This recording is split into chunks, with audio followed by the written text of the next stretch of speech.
She told me I should cancel my wedding, not because of money, not because of illness, but because my happiness might hurt my sister. My own mother said if I really loved my family, I'd give up the one day I had waited my whole life for. But instead of protecting me, she stood beside the sister who tried to sabotage everything, even going as far as texting my fiancé. Like, comment, and subscribe if you haven't yet, and let's get into it. When I think back to the night Ryan proposed, the memory feels like it's wrapped in a warm glow. It wasn't some elaborate event with fireworks or a crowd of people waiting to cheer us on.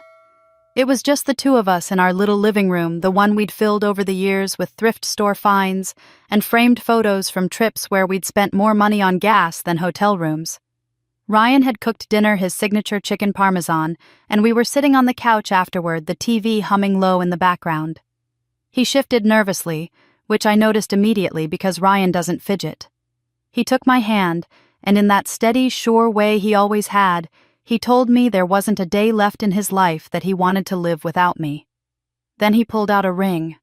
I froze for a second, not because I didn't know what to say, but because every part of me already knew the answer. After 6 years together, Ryan was more than my boyfriend. He was my best friend, my anchor, the person who knew all my scars and still kissed them like they were precious. Tears blurred my vision as I nodded so hard my neck hurt, and I laughed through the tears as I said, "Yes. Of course, yes." He slipped the ring onto my finger, his hands trembling just slightly, and when I leaned in to kiss him, it felt like the world around us had gone completely still. For the rest of the evening, we barely talked about logistics. No venues, no dates, no budgets. Just us wrapped up in the dizzying joy of a promise finally made official. I went to bed that night staring at the ring, a simple solitaire that somehow looked more beautiful than anything I'd ever owned. I thought, this is it. My life is starting. The next morning I called my mom. I was buzzing, practically vibrating with excitement as the phone rang. She picked up on the third ring, her voice sharp like it always was when she wasn't expecting a call. "Emily. Everything okay?" "Everything's better than okay," I gushed. "Ryan proposed last night. We're getting married." "Mom." I grinned so wide my cheeks hurt, waiting for her joy to pour through the phone, for the tears or the high-pitched squeal that TV moms always gave their daughters. But there was only silence. Then came a sigh. Not one of relief or happiness, no. This was the long, drawn-out exhale that meant trouble. "Oh, Emily," she said finally. "You know Cassie won't take this well." The words knocked the breath out of me. I blinked, gripping the phone tighter. "What? Did you hear me? I just told you I'm engaged. Ryan and I are getting married." "I heard you," she said. "I'm happy for you, of course. But, well, Cassie's still single. You know how she is. This will crush her." My chest tightened. Of course, Cassie. Somehow it always came back to her. Cassie was my half-sister. Mom married my stepdad Tom when I was 5, and Cassie came along a year later. We shared a house, but never much more than that. Where I was quiet and bookish, Cassie was loud, dramatic, always craving the spotlight. And Mom gave it to her. She always did. I still remember being 7 years old, coming home with a certificate for perfect attendance. I'd worked so hard for it, dragging myself to school even on the mornings I had stomach aches, terrified to miss a day. I placed it proudly on the kitchen table. But before Mom could even look at it, Cassie stormed in crying because a boy at preschool wouldn't share his crayons. Mom swept her up into her arms and whisked her away, my paper fluttering to the floor unnoticed. That was the rhythm of my childhood, Cassie's needs first mine. Somewhere far behind. Birthdays were no different. On my 9th, when I begged for a small party, Mom insisted Cassie needed to be included too, so I blew out candles on a cake that had both our names in frosting. At high school graduation, when I walked across the stage with honors, Mom clapped politely. But when Cassie landed a summer job at a mall clothing store, she cried with pride, telling everyone it was proof Cassie was independent. By the time I was old enough to see the pattern, I had stopped fighting for her approval. I carved out my own path, earned a scholarship, built a career teaching second graders who showered me with drawings of stick figure teachers with big smiles. And then I found Ryan, the first person who ever made me feel like I was more than second best. So standing there with the phone pressed to my ear, listening to my mother's concern, not for me but for Cassie, felt like déjà vu. Like I was a child again, my achievement overshadowed by whatever storm Cassie had brewed that week. "Mom," I said slowly, trying to keep the edge out of my voice. "I'm not calling to talk about Cassie. I'm telling you about my engagement, about my wedding. This is supposed to be a happy moment." "I know," she said quickly, but there was no warmth in it. "I'm happy. Really. But you have to understand Cassie's fragile right now. She's been through so much. If she hears this, I just don't know how she'll handle it." I swallowed hard, my joy drained, replaced with the familiar ache of invisibility. "So what do you want me to do?" "Hide it. Pretend I'm not getting married." Her silence was answer enough.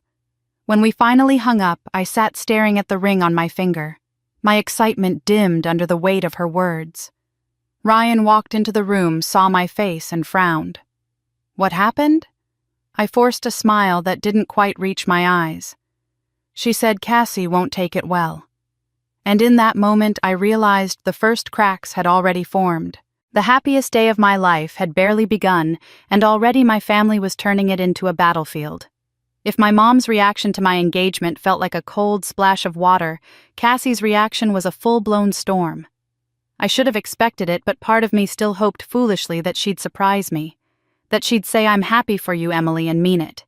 Instead, she staged her own counterattack. 3 weeks after Ryan and I announced our engagement, Cassie called the family together for dinner at Mom's house. Ryan and I showed up thinking it would be a casual meal, maybe an olive branch after Mom's lukewarm response to our news. But as soon as we stepped into the dining room, Cassie beamed like she was on stage. She clinked a spoon against her glass and announced, "Everyone, I have big news. I'm getting married." My fork slipped from my hand and clattered onto the plate. "What?" She grinned wider, flashing a cheap little diamond ring that looked like it came from the mall kiosk. "Jake proposed last night. We're tying the knot in March." March. That was barely 3 months away. Mom gasped, tears springing to her eyes. "Oh, Cassie, that's wonderful." She stood up and hugged her so tightly I thought Cassie might suffocate. Then she turned, beaming at me like she was daring me to object. "Isn't this amazing, Emily? 2 weddings?" I forced my lips into something resembling a smile. "Congratulations!" My voice was flat and Cassie noticed. She smirked. "Don't be jealous, sis. Some of us just move faster than others." The jab stung. Ryan squeezed my knee under the table, silently reminding me not to rise to it. For the rest of dinner, Mom gushed over Cassie's whirlwind romance. She described Jake as such a catch even though none of us had met him. Cassie went on and on about how it was meant to be, how she and Jake were soulmates who just knew. I sat there picking at my food, wondering how she could be so reckless. But I bit my tongue. If Cassie wanted to marry a near stranger after 3 months, fine. It wasn't my life to live. What I didn't realize then was that Cassie wasn't just rushing into marriage for herself. She was doing it to compete with me. Her wedding was a chaotic blur from start to finish. I watched from the sidelines as she blew through Mom's savings on a dress that cost more than her car, ordered centerpieces she couldn't afford, and fought with vendors until some refused to work with her. But when the day came, Mom acted like it was the second coming. I stood in the church pews, Ryan's hand in mine as Cassie strutted down the aisle. Her grin was wide, but her eyes kept darting toward me. Every time someone praised her dress, her ring, her big day, she'd glance back to see if I was watching. It was less about marrying Jake and more about proving something to me. I clapped politely, smiled in the photos, and kept my thoughts to myself. But inside I was sick with dread. I knew Cassie, and I knew this wouldn't end well. I didn't have to wait long.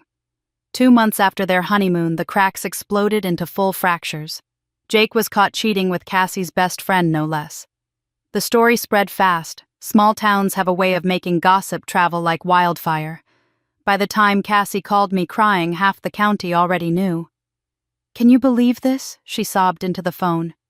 "After everything I gave up for him, after I trusted him, he does this to me." I tried to comfort her.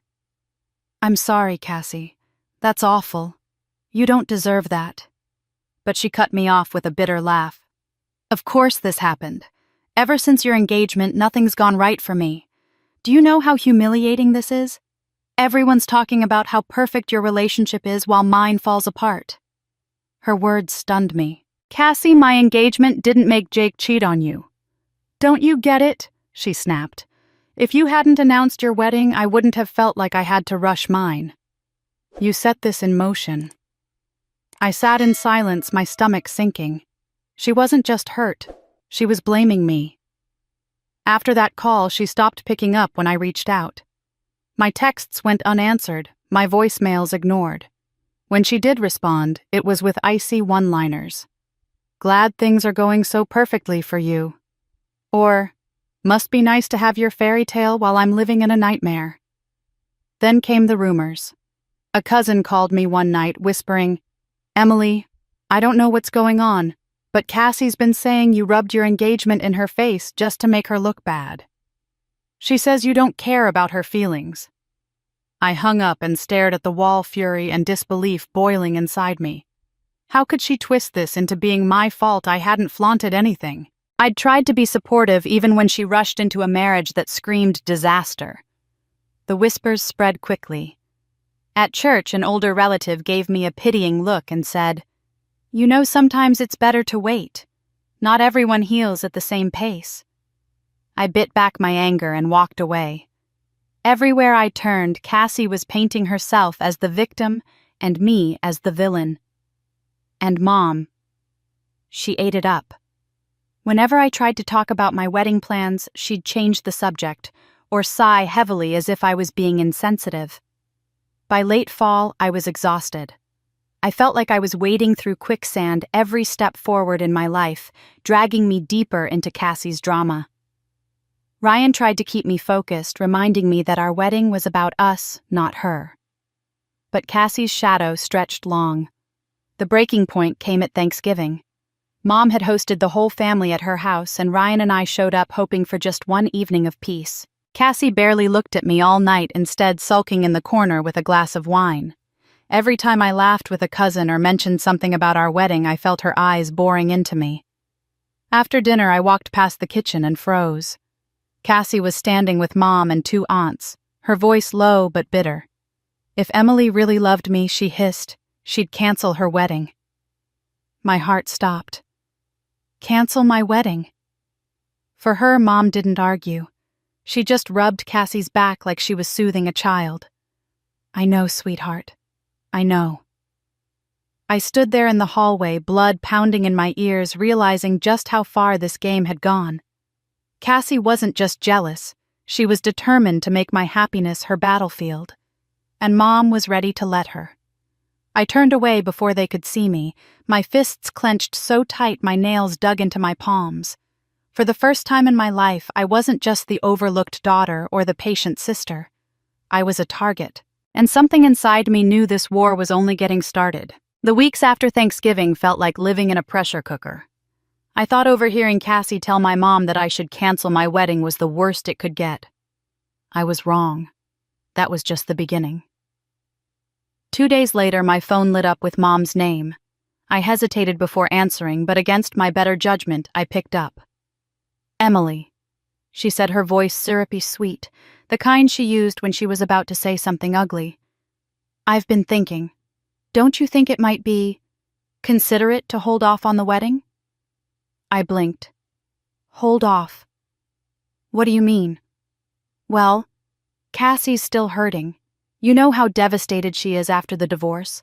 Planning a big celebration right now, it just feels like rubbing salt in her wounds." My stomach twisted. "Mom, we've been planning this for months. The venue is booked, deposits are paid. We're not canceling." "You wouldn't have to cancel." She backpedaled quickly. "Just scale it down. Maybe a small ceremony in a church. Something simple. If you really cared about family, you'd wait. Cassie's not ready to watch you be happy yet." Her words hit me like a slap. Not ready to watch you be happy, as if my joy was some crime against my sister. I'm not postponing my wedding, I said firmly. This isn't about Cassie, this is about Ryan and me. Her sigh was dramatic, almost theatrical. You've always been so stubborn. I thought I raised you to put family first. The conversation ended with me hanging up my hands, shaking. Ryan found me pacing the kitchen phone still in hand. What happened? He asked, worry written all over his face.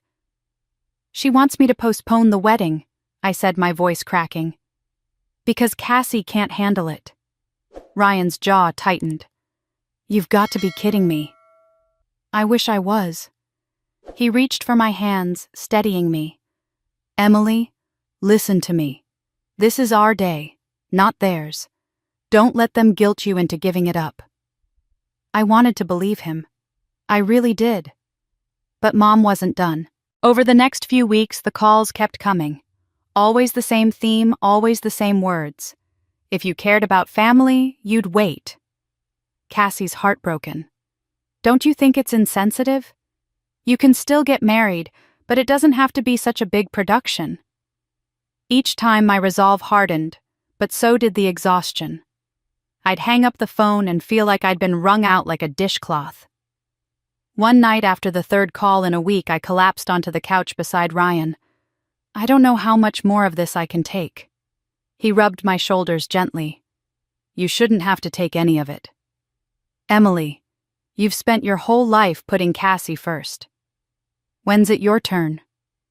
His words opened a floodgate of memories.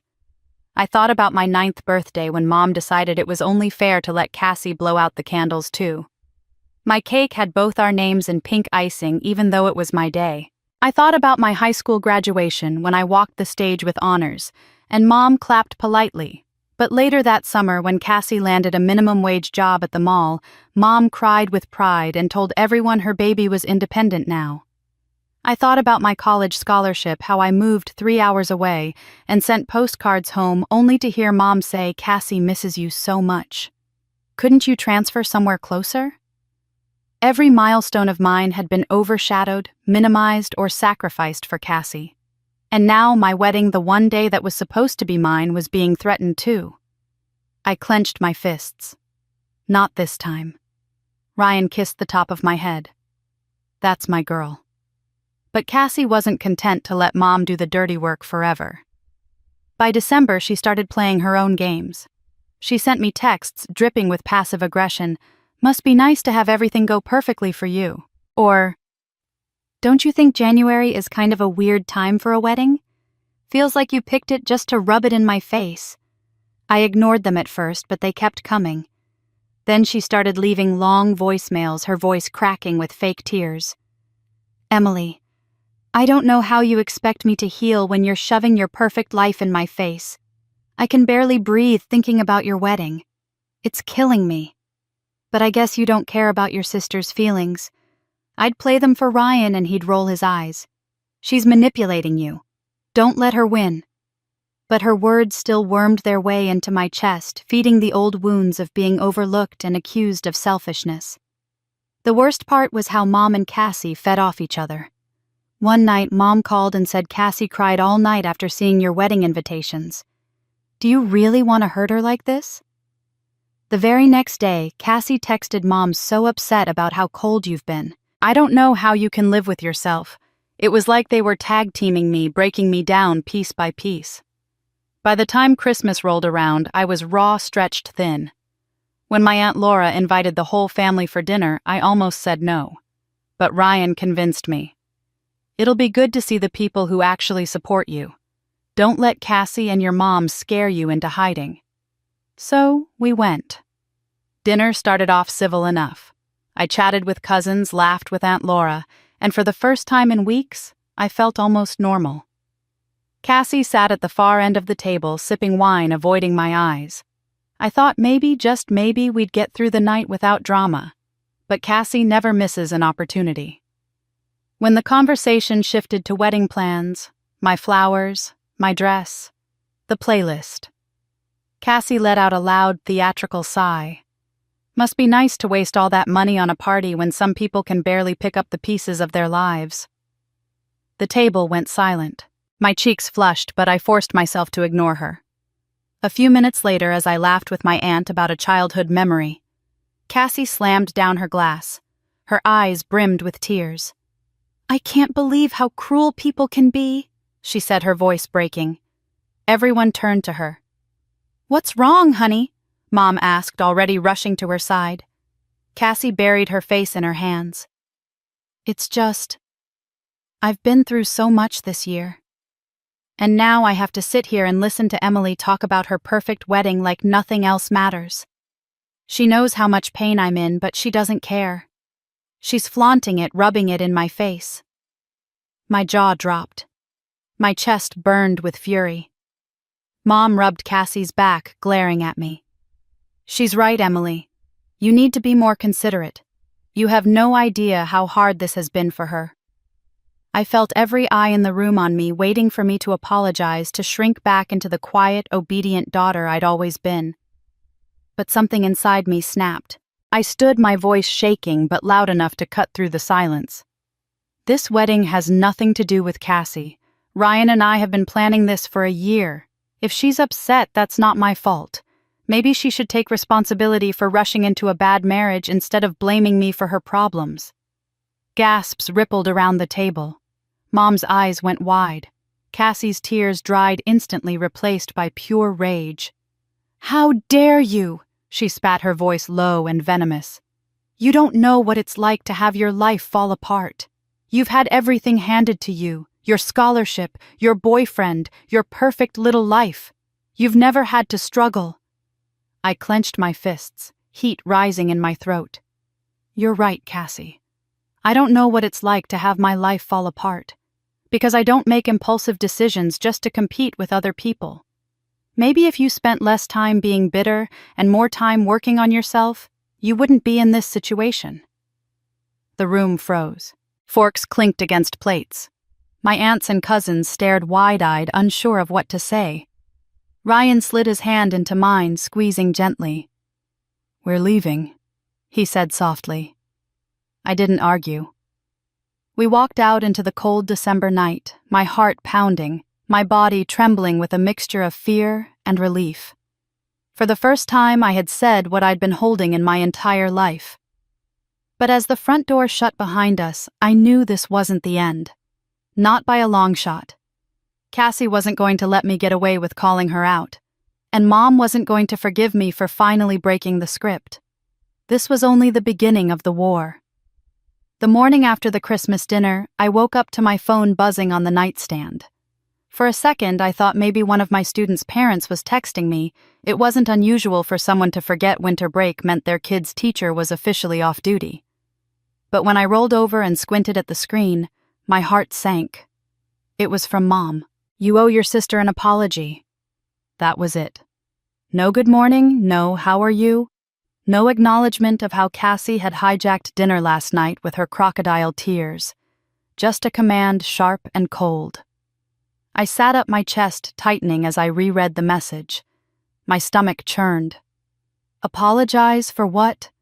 For daring to defend myself after being painted as the villain in front of our entire family, for refusing to let Cassie spin her failures into my sins. My hands shook with fury, but beneath the anger was that old familiar ache of guilt. Mom's words carried a weight I'd been conditioned to bear since childhood. Every time Cassie had cried, I'd been the one told to be quiet, to give in, to make peace. Every time Cassie had failed, I'd been expected to shrink so she could shine. And now here I was again, a grown woman with a wedding of my own on the horizon, being told to kneel at my sister's altar of victimhood. I wanted to throw the phone across the room. Instead, I shoved it under my pillow, buried my face in my hands, and sat there until the tears came hot and unbidden. I hated myself for crying, but I couldn't stop. Ryan stirred beside me. "Emily." His voice was groggy, but when he rolled over and saw my face, he sat up immediately. "What happened?" Wordlessly, I handed him the phone. He read the text, his jaw tightening. Then he looked at me with that steady calm that had carried me through so many storms. "You don't owe her anything," he said. "But she's my mom." The words cracked in my throat. "She's supposed to be your mom," he corrected gently. "But she's acting like Cassie's mom first and yours second. And she has been your whole life. You don't have to keep letting her." I shook my head, overwhelmed. If I cut them out, I'll be the villain. They'll say I'm selfish, that I tore the family apart. Ryan took my hands, squeezing them firmly. "Emily, they already say that. No matter what you do, it'll never be enough. At some point, you have to stop playing their game." His words settled over me like a weighted blanket, heavy but grounding. He was right. I had spent my entire life contorting myself into shapes that pleased them, and it had never been enough. And now, even on the brink of my wedding, I was being asked to bow to Cassie's chaos again. I wiped my cheeks, steadied my breathing, and whispered the truth I'd been terrified to admit out loud. "I think I need to uninvite them." Ryan's eyes softened with both sadness and relief. "I've been thinking the same thing. It's going to hurt, but if you don't, they're going to ruin everything. And you deserve better than that." We sat in silence for a moment, the enormity of the decision sinking in. Then I pulled my laptop from the nightstand drawer, flipped it open, and stared at the blank email screen. I typed slowly at first the words deliberate, measured. "Mom, Cassie. Over the past several months, your actions have made it clear that you are not supportive of my upcoming wedding. From spreading rumors to attempting to guilt me into canceling the celebration, your behavior has caused me immense stress and heartbreak. I've tried to be understanding, but I can't continue to allow this toxicity into what should be the happiest time of my life. For that reason, I've decided to uninvite you both from the wedding. This was not an easy choice, but it's necessary for my peace of mind and for Ryan's and my future together. I wish you the best, but I need to protect myself from further harm." I sat back, staring at the message. My finger hovered over the mouse. "Are you sure?" Ryan asked softly. I swallowed hard.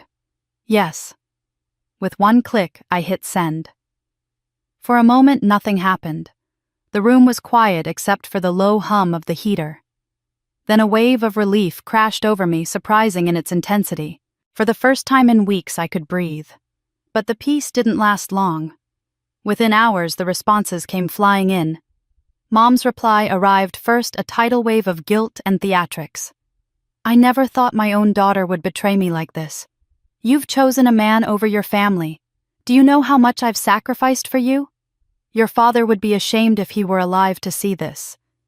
You're cold-hearted, Emily. You're tearing this family apart." I closed the laptop before I could cry again. Cassie's email came next, dripping with venom. "You've always been jealous of me, and now you're punishing me for being honest about my feelings. You think this wedding makes you better than me, but it won't last. You'll regret this when you realize you destroyed your family just to play princess for a day." I didn't reply to either. But they weren't done. The calls and texts started rolling in from cousins, uncles, even family friends. My Uncle Greg left a voicemail. "Emily, you're being immature. She's your sister. Families fight, but they forgive. Let it go before it's too late." A cousin I barely spoke to texted, "I can't believe you'd do this to your own mother. She loves you. You need to apologize." It was like Mom and Cassie had mobilized an army, each soldier parroting their sob story. I felt battered from all sides, like I was standing in the middle of a battlefield with no shield. But in the chaos, a few voices broke through, sharp and clear. My Aunt Laura called me that evening. "Emily," she said, her voice firm. "I want you to hear me. I am proud of you. You've put up with their nonsense for too long. It's about time you stood your ground." I blinked back tears. "You really think I'm not crazy for doing this?" She snorted. "Crazy, no. Brave. You've done what I've wanted to see you do since you were a little girl. Stand up for yourself. Don't let anyone make you second-guess that." Then Megan, my cousin, who had always been more like a sister to me, sent a long text. "Don't listen to them. Everyone who knows you, the real you, is on your side. Cassie has been toxic for years. You're not wrong to protect your peace. I'll stand with you no matter what." Her words were like a balm to my soul. For the first time in days, I felt steady on my feet. Still, the backlash didn't completely fade. Family dynamics have a way of twisting themselves into knots, and Cassie was a master at pulling strings. A week later, Megan called me, her voice low and urgent. "Emily, you need to know what Cassie's saying now." I braced myself. "What is it this time? She's telling people that the reason you uninvited her is because you're jealous. She says you found out Ryan has feelings for her and you're trying to cover it up." My stomach lurched. "What I know, it's insane," Megan said quickly. "No one in their right mind believes it. But you know, Cassie, she'll spin it until someone does." For a moment, I couldn't speak. The room tilted, bile rising in my throat. It was one thing for Cassie to claim I was selfish or jealous or cruel, but to drag Ryan into her lies, to smear the one person who had stood by me through everything, that was a new level of low. I pressed the phone tighter to my ear, my voice shaking. "She's really saying that?" "Yes," Megan said. "And I don't think she's going to stop." I closed my eyes, fury boiling in my veins. Cassie had declared war, and now she was taking aim at the one thing she couldn't stand, to see me hold on to love that was real, steady, and lasting. I hung up the phone, my heart pounding. The battle lines had been drawn, and I knew this was only going to get uglier. Because if Cassie thought she could rip Ryan and me apart with her lies, she had no idea just how far I was willing to go to protect what was mine. It was a Thursday evening in early January when everything shifted. The wedding was only 2 weeks away, and despite the chaos of the last month, Ryan and I had finally found a fragile rhythm. We were busy with last-minute details, finalizing the seating chart, confirming the florist, double-checking with the DJ. For a brief moment, it felt like life was starting to steady. Then Ryan's phone buzzed. We were on the couch half-watching some cooking competition show. He glanced at the screen, and I noticed the way his face changed, relaxed to tense in an instant. His jaw tightened, his brows furrowed. "What is it?" I asked. He hesitated, then turned the screen toward me. It was a text from Cassie. "Hey, Ryan. I know things are tense right now, but I really need someone to talk to. You're the only one who understands." I felt my stomach drop. "Why is she texting you?" "I don't know," he said flatly. "She's never texted me before. I barely have her number saved." He didn't reply. We both agreed to ignore it. Maybe I told myself she was just spiraling and reaching for attention. Maybe this would be the end of it. But it wasn't. The next night, another message came. "I know you probably think I'm awful right now, but I'm really struggling. I feel like no one sees me. Thank you for always being so kind, even when Emily isn't." My chest burned. Even when Emily isn't, I snapped. "She's trying to pit you against me." Ryan looked me straight in the eye. "I'm not falling for it. Don't worry." Still, we decided to save the messages' screenshots neatly organized in a folder on his phone. Just in case. By the end of the week, the messages had escalated. "I don't know how to say this, but I feel like we have a connection. I can't stop thinking about you. I think I have feelings for you." Ryan put his phone down like it was contaminated. "Okay, that's enough." He showed me the screen, his face pale with disgust. "Emily, she's lost it."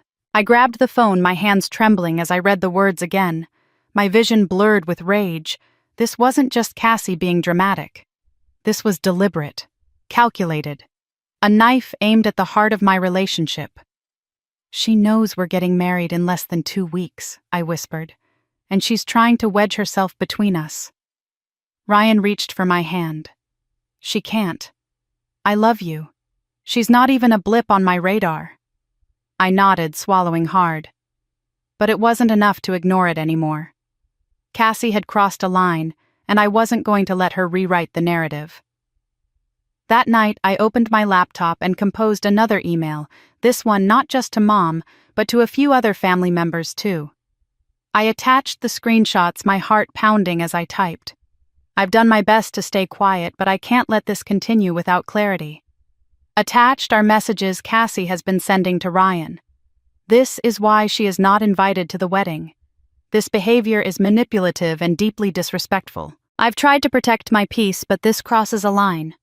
I hope you understand now why I had to make this decision. I hit send and sat back, my whole body buzzing with adrenaline. The responses started within the hour. Aunt Laura replied first. I'm shocked, but I'm not surprised. Emily, you did the right thing. She's been spiraling for years. You owe her nothing. Megan texted me in all caps. Oh my God, good for you for exposing her. She's finally shown her true colors. But then Mom's email came. Long, winding, and utterly predictable. Emily, you're misinterpreting. Cassie is hurting. She's been through so much, and sometimes people say things they don't mean when they're desperate for comfort.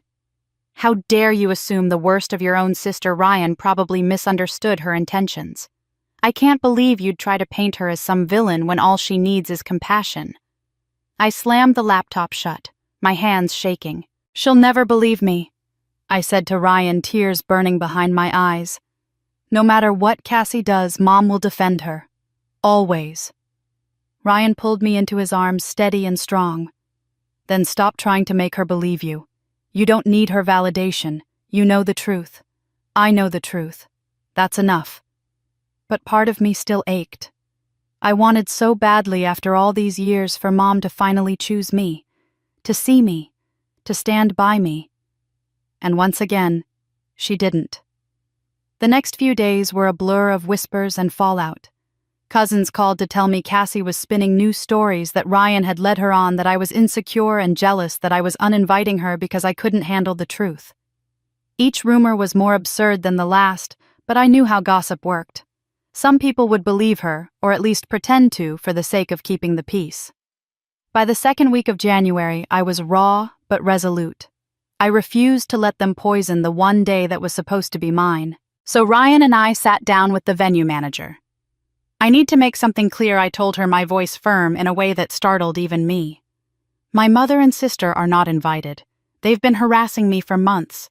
If they show up, I want them removed immediately. The manager nodded sympathetically. We can handle that. But I wasn't done. I'm hiring security. 2 guards minimum. I don't want to take any chances. Ryan squeezed my hand under the table, pride and sorrow mingling in his eyes. Whatever makes you feel safe. Walking out of that meeting, I felt a steel resolve settle into me. For the first time, I wasn't the overlooked daughter. I wasn't the quiet sister who swallowed her anger to keep the peace. I was a woman drawing a line in the sand. As we pulled into our driveway, I turned to Ryan, my voice steady, cold, unyielding. They're not going to ruin this for me. The battle wasn't over, but I knew one thing with absolute certainty: this time I was ready to fight. The morning of my wedding dawned bright and clear, the kind of cold January day where the sun shines sharp against the frost. When I stepped into the bridal suite at the venue, I felt a peace I hadn't known in months. The chaos, the rumors, the endless guilt trips, all of it seemed far away as my bridesmaids buzzed around me, laughing and sipping mimosas. My dress hung by the window, ivory satin glowing in the sunlight. I'd dreamed of this moment since I was a little girl, and despite everything, it was finally here. For the first time in weeks, I believed maybe, just maybe, I could have my perfect day. Ryan and I had decided on a first look before the ceremony. When I walked into the garden and saw him standing there, his face lit with nervous excitement, everything else melted away. The moment our eyes met, the noise of family drama, the months of tears, the endless texts, it all faded into silence. It was just us. He turned, his breath catching when he saw me, and I thought, this is what matters. Only this. We kissed, laughed, took 100 photos. For the first time, I wasn't afraid of Cassie. I wasn't afraid of Mom. Nothing could touch me. Or so I thought. 30 minutes before the ceremony, I was back in the bridal suite, touching up my lipstick, when Amanda, my maid of honor, burst through the door. Her face was pale, her chest heaving. "Emily," she gasped. "They're here." My stomach plummeted. "Who?" She didn't need to answer. I knew. "Your mom and Cassie," she said anyway. "They're outside at the gate. Security stopped them, but they're making a scene. The blood drained from my face. What do you mean, a scene? Amanda hesitated, as if choosing how much to tell me. Your mom's crying, saying she just wants to see her daughter get married. Cassie's? Well, she's screaming. She's telling everyone you're a horrible person, that you've abandoned your family. Guests are starting to hear it. The room spun. My bridesmaids shifted uncomfortably, whispering. I grabbed the edge of the vanity to steady myself. This is exactly why I uninvited them, I said through gritted teeth. Amanda looked at me wide-eyed. What do you want me to do? I forced my breathing steady. Nothing. Don't let them see me. Let security handle it. If we go out there, it just gives them the attention they want. She nodded reluctantly and slipped back out.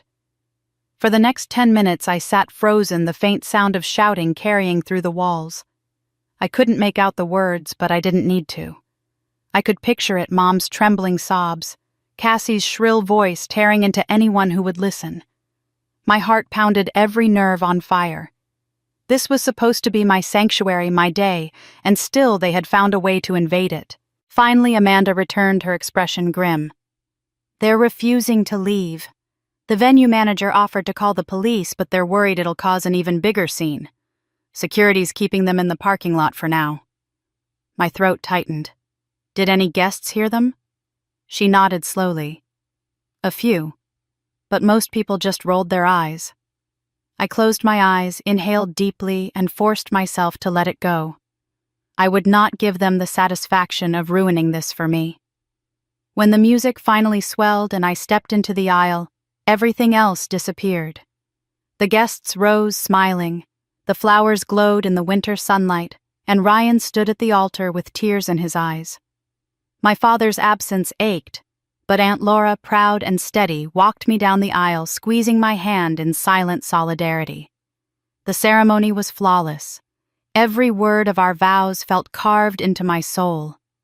When Ryan slipped the ring onto my finger and kissed me, the world blurred into light and love. The applause that followed drowned out every echo of Cassie's screams outside. For the first time in months, I felt whole. The reception that followed was a dream. The room glowed with string lights, laughter bubbled through the air, and the dance floor pulsed with joy. Ryan and I swayed through our first dance, his forehead pressed to mine, and I thought, we made it. They didn't win. But peace in my family never lasts. Halfway through the evening, as I laughed with friends at the edge of the dance floor, Megan slipped up beside me.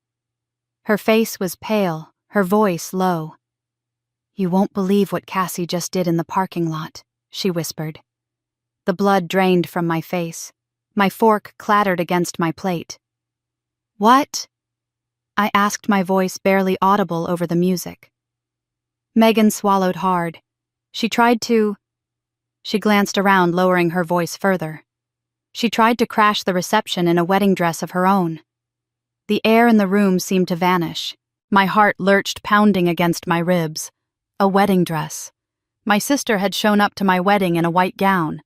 I gripped the table for balance, my vision swimming. Around me, the laughter of my guests carried on, oblivious. In that moment, I knew the war wasn't over. Cassie wasn't finished, and whatever she was planning next would make everything before look tame. The morning after the wedding, I woke with my head spinning, not from champagne but from the sheer weight of everything that had happened. My body was sore from dancing, my cheeks ached from smiling, but my heart felt heavy with the memory of Megan's whispered words. Cassie showed up in a wedding dress. When Ryan stirred beside me, I studied his face in the quiet hotel room light. Peaceful. Mine. Against all odds, we had gotten married. We had stood in front of the people who mattered and promised each other forever. Cassie hadn't stopped it. Mom hadn't derailed it. They hadn't won, but the fallout was just beginning. By noon, my phone was buzzing with messages from cousins and friends who'd attended. Word had spread fast. Cassie had been outside the venue shrieking at security while Mom wept theatrically beside her. Guests walking in had heard her yelling about how I was abandoning family, how Ryan had brainwashed me, how she was the only one brave enough to stand up and protect the family's honor. Protect the family's honor. The irony made me laugh out loud, bitter and sharp. Cassie, the same sister who had tried to flirt with my fiancé, who had humiliated herself with a rushed marriage that imploded in weeks, was now spinning herself as some martyr fighting for morality. Most of my guests thankfully saw it for what it was: pathetic. Megan texted me later. "Don't worry, people were rolling their eyes. Honestly, it just made you look stronger for keeping them out." At the reception itself, the support had already started pouring in. Aunt Laura wrapped me in a hug after dinner, whispering, "I've never been prouder of you. You showed everyone last night who you really are, strong, steady, and unwilling to let anyone trample you anymore.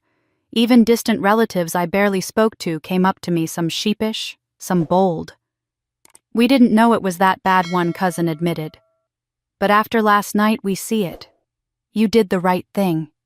Their words didn't erase the years of neglect, or the ache of my mother choosing Cassie yet again, but they gave me something I hadn't expected: validation.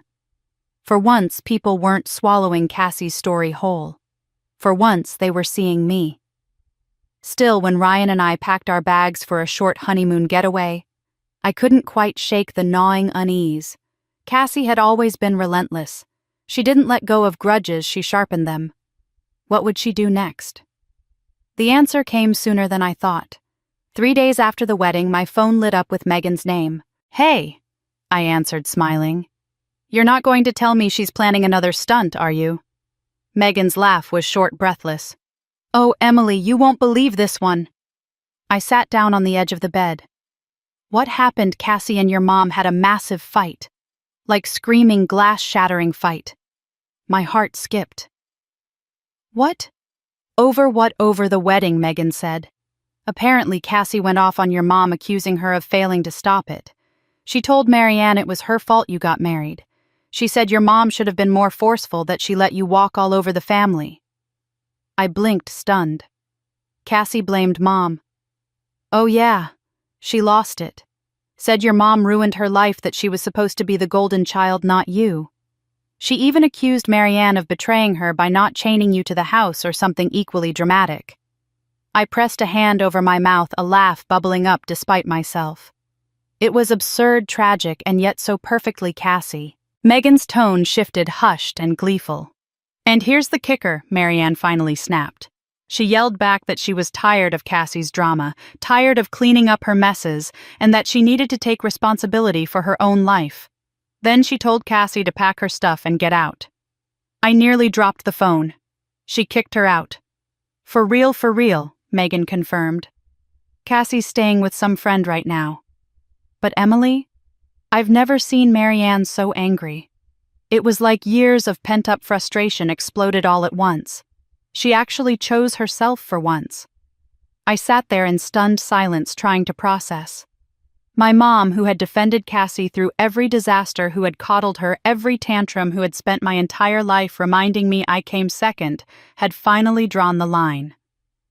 Ryan walked into the room, raising an eyebrow at my expression. I put Megan on speaker. "Say that again?" Megan laughed. "Cassie's out. Your mom kicked her out of the house. Their little toxic team. Over." Ryan let out a low whistle. "Well, didn't see that coming." I closed my eyes, letting the words wash over me. For months I had braced myself against Cassie and Mom as a unit, convinced they were inseparable, unbeatable. And now that alliance had imploded from the inside. Part of me wanted to feel vindicated, even triumphant. This was karma in action. Their cruelty had eaten them alive, turning them against each other. But another part of me felt hollow. Because as much as I hated to admit it, I had always harbored a small, fragile hope that maybe, just maybe, my mother's loyalty to Cassie would falter long enough for her to turn to me. To finally see me. To choose me. Instead, she had cut Cassie loose, not to protect me, but because she was tired. And though Cassie's downfall should have satisfied me, it only highlighted the truth: I had been collateral damage in their war for years. Megan's voice pulled me back. "Emily, you still there?" "Yeah," I said quietly. "I'm here." Listen, she continued, her tone softening. I know this doesn't fix everything, but it's something, and the whole family sees now what you've been dealing with. You don't have to explain anymore. After we hung up, I sat in silence, staring out the window at the snow drifting across the street. For the first time, their chaos didn't touch me. Their drama was theirs alone. And yet, as I pressed my head against Ryan's shoulder, one thought lingered like a shadow I couldn't shake. For the first time, their chaos doesn't touch me anymore. But I wonder what happens to them now. After Megan's call, the story of Cassie and Mom's blowout spread quickly through the family grapevine. It was almost surreal hearing cousins whisper about how Cassie had been thrown out, about how Marianne had finally screamed that she was done coddling her. For weeks they'd stood together like an unbreakable wall united against me. Now they were rubble. I should have felt triumphant. And in some ways I did. Their implosion meant I no longer had to brace myself for their next attack, no longer had to wait for the next guilt-laden phone call or the next rumor whispered at a family gathering. But mostly I felt tired. Tired of the games, tired of the war, tired of being dragged into chaos I hadn't asked for. So I made the choice that had been waiting in my chest for years. I blocked them both. It was almost anticlimactic, just a few taps on my phone, a few clicks on social media. Numbers disappeared, notifications silenced. Their voices, so loud, so sharp, so constant, went quiet. The first morning I woke up without a single text from Mom, without a single voicemail dripping with Cassie's self-pity. I sat at the kitchen table with my coffee and just breathed. The silence wasn't empty. It was holy. Ryan noticed the change immediately. "You're lighter," he said one evening as we curled up on the couch. "Like you finally set something down you've been carrying forever." And he was right. For the first time in my life, I wasn't shrinking myself to make space for someone else's drama. I wasn't apologizing for existing. I wasn't choosing between guilt and rage. I was free. Married life with Ryan wasn't perfect. No life is. But it was steady. It was ours. We filled our days with little rituals: Saturday morning pancakes, Sunday walks in the park, late-night debates over which movie to watch. We laughed more than we argued. We built a rhythm, a partnership, a home that was full of love instead of suspicion. There were moments, of course, when the shadows of the past crept in. I'd hear a phrase that reminded me of Mom's voice or catch myself flinching at the thought of Cassie's name. But instead of spiraling, I learned to breathe through it. I reminded myself they don't own me anymore. In the quiet of those early months of marriage, I found myself reflecting often on the girl I used to be, the one who smiled politely when her birthday cake was shared, who swallowed her pride when her accomplishments were minimized, who held her tongue at dinners while her sister stole the spotlight. That girl had been trained to believe she didn't matter, that peace was only possible if she sacrificed herself for others. But the woman I had become, the one who uninvited her own mother and sister from her wedding, who stared down their manipulations and refused to bend, she knew better. She knew peace didn't come from surrender. It came from boundaries. From choosing yourself, even when it meant disappointing others. The betrayal I endured, as painful as it was, had become my liberation. By losing the family I thought I needed, I gained the freedom to build the family I chose. Ryan. Our friends. The relatives who showed up for me when it counted. Sometimes Aunt Laura would call and say, "You're breaking the cycle, Emily. Do you realize that you're refusing to pass down what was done to you?" And every time I'd smile through tears because she was right. The dysfunction stopped with me. One evening, a few months after the wedding, Ryan and I stood on our porch watching the sunset bleed across the sky in shades of orange and rose. The air was cool, crisp, with the promise of spring. He slid his hand into mine, warm and sure, and for a long moment we just stood there in silence. I thought of all the nights I had cried, wondering if I would ever be enough for my mother. I thought of every cruel word, every guilt trip, every time I was told to put myself second. And then I looked at Ryan, at the life we were building together, and realized none of it mattered anymore. "This is our family now," I whispered, my voice steady with a peace I had never known before. Ryan squeezed my hand. "Our family," he echoed. And as the sun dipped below the horizon, I knew with absolute certainty I had finally chosen peace. And with that final sunset moment, Emily's chapter of pain turned into one of peace and renewal. If you found yourself holding your breath through her journey, we'd love to hear your thoughts below. What would you have done in her place? Subscribe for more stories like this, and don't forget to leave a comment. We read every comment. Thank you for listening. This has been a story from Revenge Served Cold. We'll see you next time.